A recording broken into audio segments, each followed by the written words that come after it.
Oi, meu nome é Pedro Lucas e eu vou ministrar uma aula sobre o que é um poliedro e eu vou explicar os passos para a gente entender a demonstração do teorema de Euler. A primeira que a gente vai começar com definição de poliedros, né? Definição 9.6, poliedros. O poliedro é um conjunto fechado e limitado do espaço com o interior não vazio e cuja fronteira consiste da união de um número finito de polígonos, satisfazendo as condições a seguir. Primeira condição: dois polígonos quaisquer não estão contidos em um mesmo plano. Segunda condição: se dois polígonos se intersectam, então eles têm um vértice ou um lado comum. E terceira condição: se dois polígonos P e Q não intersectam, então existe um P1, que é um polígono 1, que é igual, que ele se conecta com o polígono 2, que ele se conecta com o polígono 3, 4, e aí vai, finitos, que eles vai se conectar com o Q, um polígono Q, que eles não se intersectam, P e Q. Tais que PI e PI mais 1 se intersectam para I1 menor ou igual a I até o K. E um poliedro convexo é convexo se for um subconjunto convexo de espaço. A gente vai ver alguns exemplos para a gente entender onde é que a gente, como é que a gente vê se eles são poliedros mesmo, se uma figura é realmente um poliedro, e a gente também vai ver uma sobre poliedros convexos, certo? Prosseguindo, nós temos um exemplo aqui, isso que a gente vai chamar mais lá na frente de hexaedro, tá? E a gente vai verificar se os três casos cabem aqui. Primeiro, olhando para essa figura, a gente já sabe que ele é um conjunto fechado, tá? Limitado do espaço, e o interior dele não é vazio, e cuja fronteira dele consiste da união de números finitos de polígonos. Tá aqui. Ele já atende o primeiro passo. Agora a gente vai ver as três condições. A primeira condição é dois polígonos quaisquer não estão contidos no mesmo plano. A gente consegue ver se a gente traçar um plano, né, aqui, essa face, esse polígono, ele está nesse plano, enquanto esse outro polígono está nesse plano, certo? Prosseguindo, então, a gente já provou que o primeiro caso vale, né, dois polígonos quaisquer não estão contidos no mesmo plano, certo? Vamos para o segundo caso. Nesse caso, né, em específico, se dois polígonos se intersectam, então eles têm um vértice ou um lado em comum. Aqui a gente vai ter só lados em comuns, certo? Mas numa pirâmide, por exemplo, eles teriam vértice, né? Então, por exemplo, se a gente tem esse polígono aqui, ele se intersecta com esse, eles têm esse lado aqui em comum, tá? E isso vai acontecer em todo essa figura, né, que a gente vai ver que é um poliedro, tá? E o terceiro caso, né, para saber se é um poliedro, o terceiro característica diz se dois polígonos, vamos ler aqui junto, se dois polígonos P e Q não se intersectam, então existe. O que esse terceiro característica quer dizer pra gente? Ele quer dizer que, vamos olhar para esse hexaedro aqui, ele está dizendo que, por exemplo, esse polígono, a gente vai chamar ele de P, e esse outro polígono aqui embaixo, a gente vai chamar ele de Q, certo? Eles não se intersectam, certo?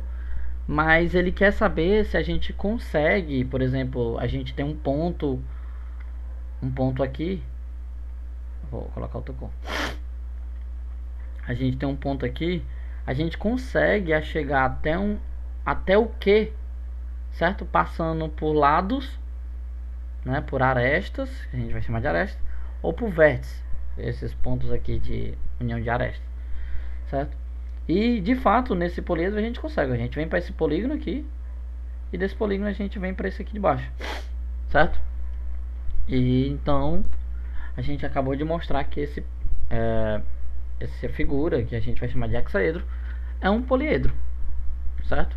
Vamos para outra figura.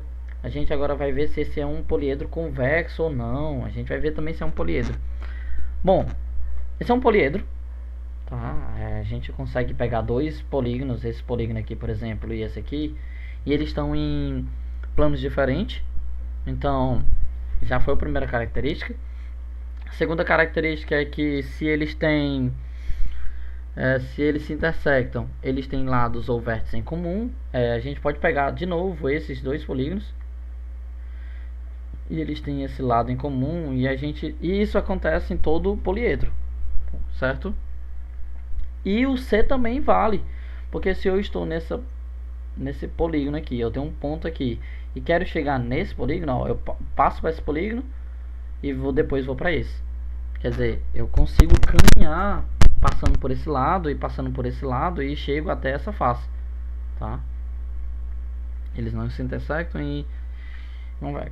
Agora, ele não é convexo. Esse aqui já é convexo. Esse é convexo. E esse não é convexo porque se você pegar um ponto nesse polígono e você pegar um ponto nesse polígono, que a gente vai colocar que são faces, e traçar uma semi-reta, segmento de reta, você vai ver que a segmento de reta não está no interior desse poliedro, tá? Então isso caracteriza que esse poliedro não é convexo. Esse poliedro não é convexo, tá? Esse é. Beleza? Ok? Prosseguindo. A gente tem alguns exemplos de figuras geométricas que chegam quase a ser um poliedro, mas não é um poliedro, tá? Ele é um conjunto fechado. Esses são conjuntos fechados. Aqui é uma esfera, um cilindro e um cone. Eles são conjuntos fechados, são limitados do espaço. O interior deles não é vazio. Só que aí ele quebra quando ele diz que as fronteiras consistem na união de números finitos de polígonos, tá? E aqui a gente sabe que não é isso, não acontece esse caso aqui. E aí a gente encerra a nossa definição de poliedro. A gente falou um pouco sobre poliedro, deu exemplos de alguns poliedros. A gente entendeu quando é que uma figura é um poliedro ou não. Agora nós estamos encaminhando para a segunda parte da nossa aula, que é mostrar um passo a passo ou uma ideia de como a gente vai demonstrar o teorema de Euler, né? Que é a relação de Euler, que é mais conhecido no ensino médio para geometria. E a gente vai começar a ver algumas coisas. A primeira coisa que a gente vai ver é a proporção 9.7, mas antes de falar dela, eu vou falar sobre o lema 9.5, né? Que a gente tem que toda superfície de um poliedro, certo? De um poliedro está contido num poliedro, tá? Que um poliedro é um espaço fechado, certo? Limitado e para todo poliedro. E aí a gente vai sempre se referir a essa simbologia aqui como superfície de um poliedro, certo? Os polígonos que compõem a superfície como suas faces de poliedro. As arestas respectivas dos vértices de poliedro são lados respectivos de suas faces, tá? Só voltando aqui rapidinho, essa aqui é a fronteira do poliedro, certo? E a gente viu que o lema 9.5 diz que um conjunto fechado ele contém a sua fronteira, e o poliedro, como é um conjunto fechado, ele contém a sua fronteira, e essa fronteira, né, que a gente coloca essa simbologia aqui, a gente vai chamar ela de superfície desse poliedro, né? E aí o resto se segue. Agora nós vamos para a proporção 9.7. O que a proporção 9.7 nos diz? Ela diz que seja um poliedro P um poliedro convexo, o O um ponto em seu interior e sigma uma esfera centrada em O.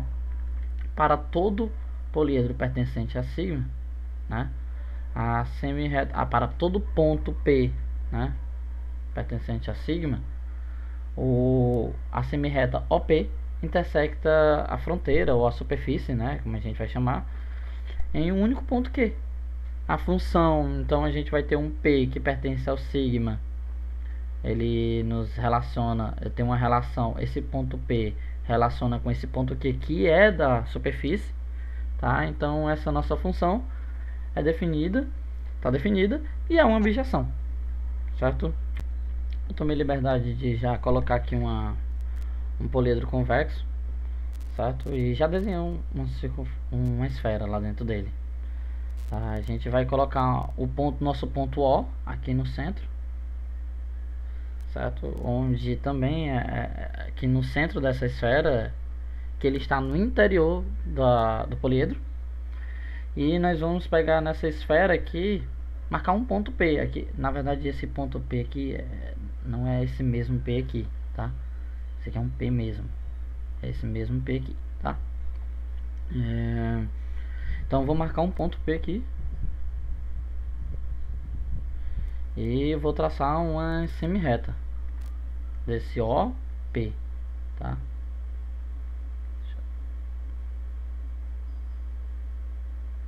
Esse OP.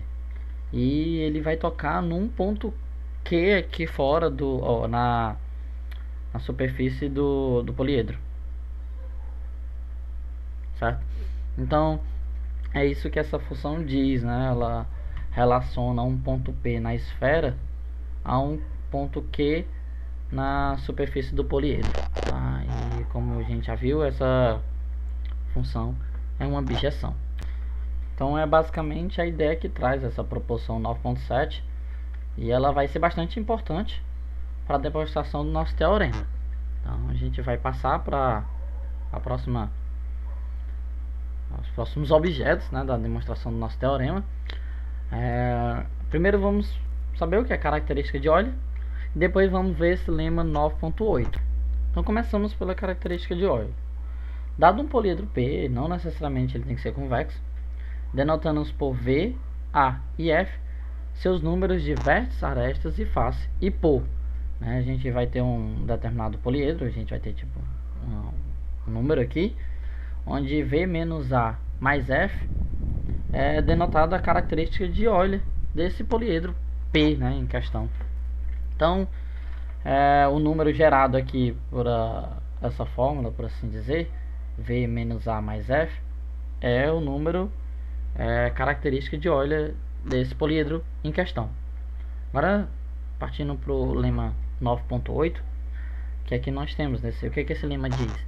Ele diz que se um poliedro tem A arestas e FK faces de calados, então o dobro de arestas é igual a 3F índice 3 mais 4F índice 4 mais 5F índice 5 e assim por diante.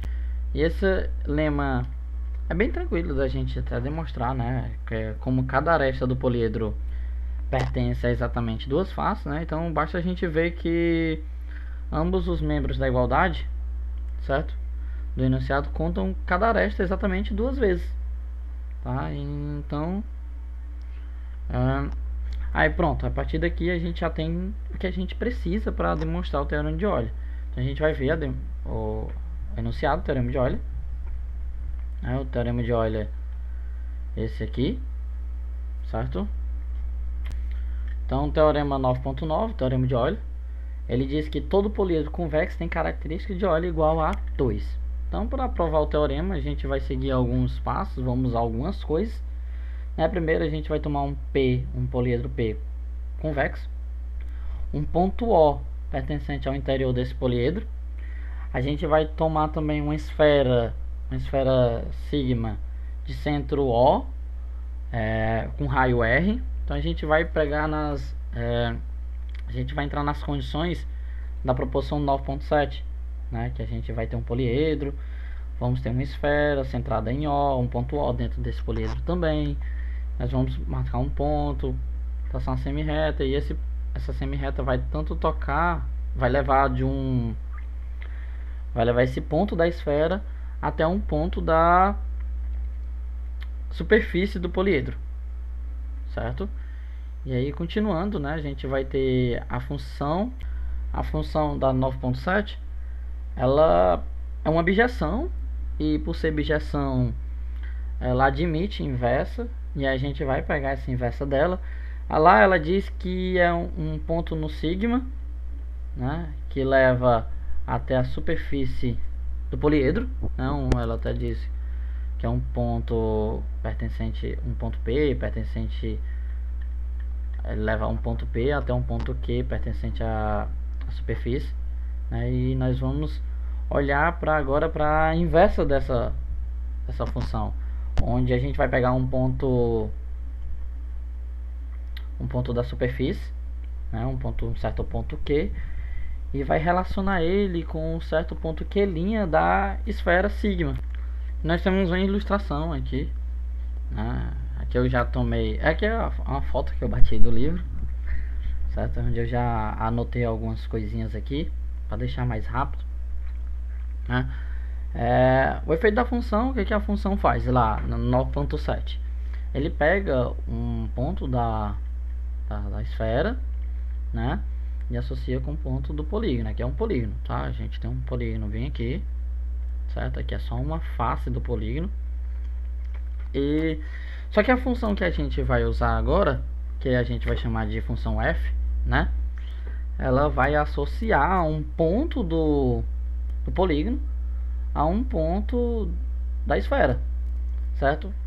E aqui a gente vai ter a gente tem uma face a gente vai colocar A1, A2, A3, até um A4, AK, na verdade. E aí a gente fazendo essa associação, né, essa relação, usando a função f que a gente definiu, do fronteira até a esfera, certo? A gente vai ter um polígono aqui, certo?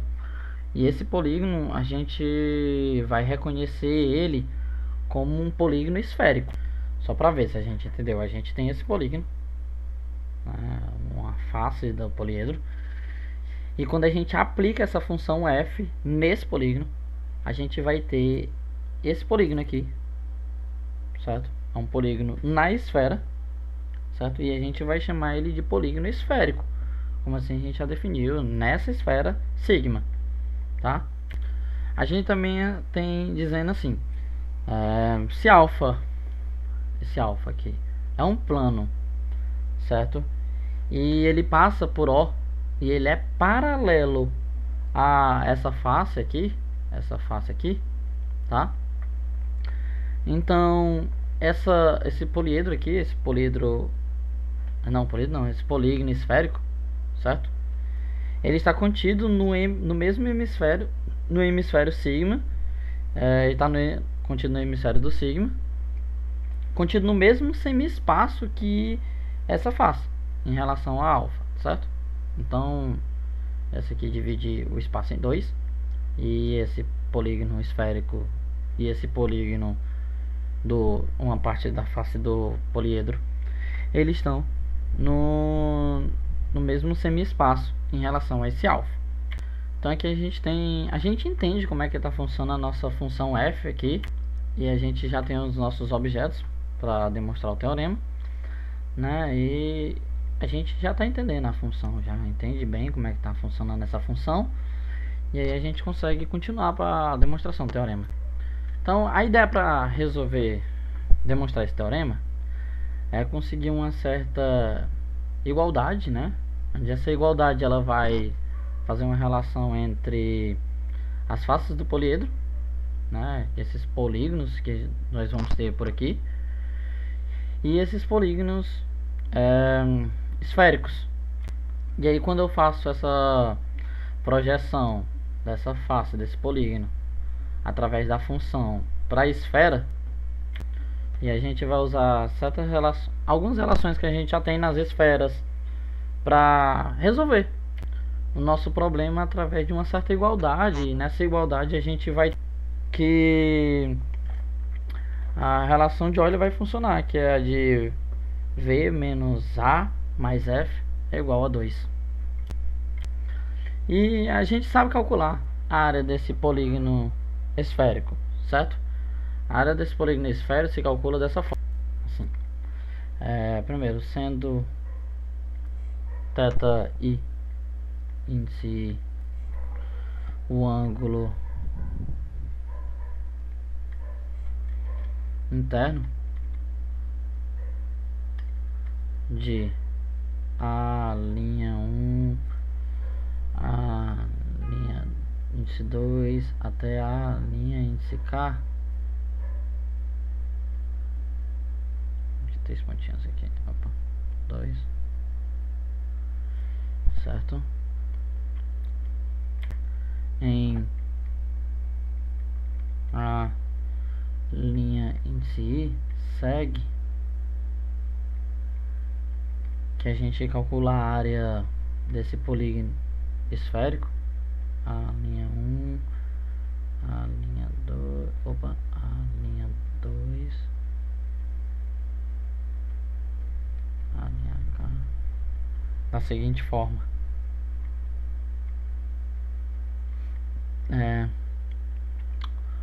o I variando do 1 até K, θ y, C y, menos K menos 2 vezes π é igual vezes R ao quadrado. A gente vai dividir essa igualdade em dois membros. Então a gente tem aqui, a gente tem o primeiro membro e o segundo membro, certo? E agora a gente vai pegar essa igualdade, agora a gente vai somar os membros das igualdades aqui, que a gente tem aqui, sobre todos os polígonos esféricos convexos obtidos a partir das faces do poliedro P. Quer dizer, a gente vai ter essas faces desses poliedros, né? E a gente vai ter um poliedro aqui ao redor, certo? E todas essas faces vão gerar polígonos, tá? Na esfera. E todos esses polígonos vão ser polígonos esféricos, certo? E aí a gente já tem para a primeira soma, para a primeira parte, para a soma da primeira, para a soma do primeiro membro.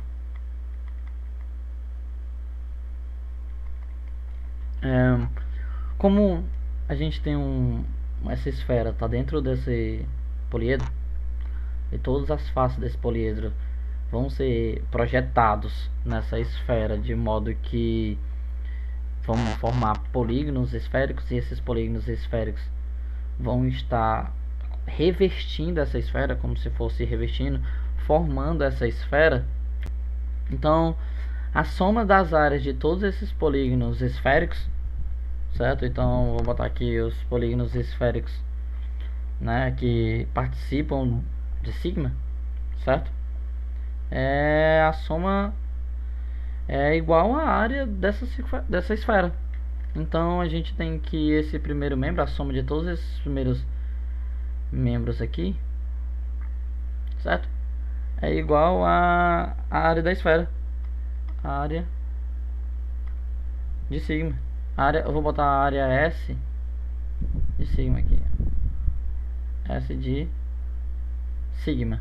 Então o primeiro membro já tá ok, que a gente sabe que todos esses polígonos esféricos é como se fosse revestindo a esfera, e eles vão formar a própria esfera. E se você somar a área de todos esses polígonos esféricos, você vai ter exatamente a área dessa esfera sigma. Então a gente vai chamar essa área de S. Como a soma dos primeiros membros já foram, vamos dar uma olhadinha agora para a soma dos segundos membros, certo? Então a gente tem, se A é um vértice do polígono comum às faces F1, F2 até um FJ, e a gente aplica a função nesses FI com I variando do 1 até J, a gente vai ter certos polígonos esféricos, que é F'1, F'2, F' até F'J. E como A, certo? A é um vértice comum a essas faces, se a gente aplicar, né, essas faces e essa aresta também a essa função, a gente vai ter uma aresta A' que também é comum a essas faces esses polígonos esféricos. Então a soma dos ângulos internos dos polígonos esféricos, essa sequência que a gente obteve, certo? Aqui está até F' com esse A' é 2π. Então a gente já consegue essa relação aqui. A gente já está quase concluindo a nossa igualdade do segundo membro. Então se a gente tem que se FK, né, com K maior do que 3 é o número de faces desse poliedro com K vértices, então o número de faces é igual a F índice 3 mais F índice 4 mais F índice 5 até um número finito de faces. Então quando a gente soma todos as igualdades do segundo membro, quando a gente soma, né, todos os segundo membros, a gente percebe que dá para reescrever isso aqui dessa forma. Deixa eu escrever assim. Então, vou botar reescrevendo, né, a soma do segundo membro, a gente pode se escrever dessa forma: 2π vértices menos somatório de K maior do que 3, K menos 2 vezes π vezes FK, F índice K vezes R ao quadrado. Que isso aqui a gente também pode escrever dessa forma, já colocando o π em evidência também. Então vai ficar 2V menos o somatório de K com FK com K maior do que igual a 3 mais 2F, certo? Π R ao quadrado. Então, e pelo lema 8, pelo lema 9.8, né, que é o que a gente já enunciou aqui, né, ele diz que o dobro das arestas é igual a 3F índice 3 mais 4F índice 4 mais 5F índice 5, que é exatamente o que a gente tem aqui. Ele diz que esse valor aqui é quanto? Esse valor aqui é 2 vezes a aresta. A gente vai ter que isso aqui é 2V menos 2A mais 2F π R ao quadrado. Colocando 2 em evidência, nós vamos ter que V menos A mais F 2π R ao quadrado.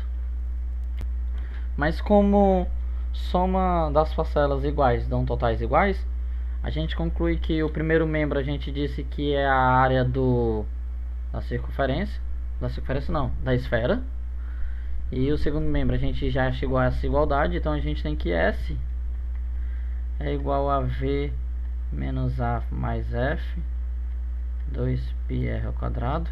A gente vai ter que exatamente V menos A mais F igual a 2, como a gente queria demonstrar, certo? Obrigado. Aqui a gente encerra a nossa aula e até a próxima.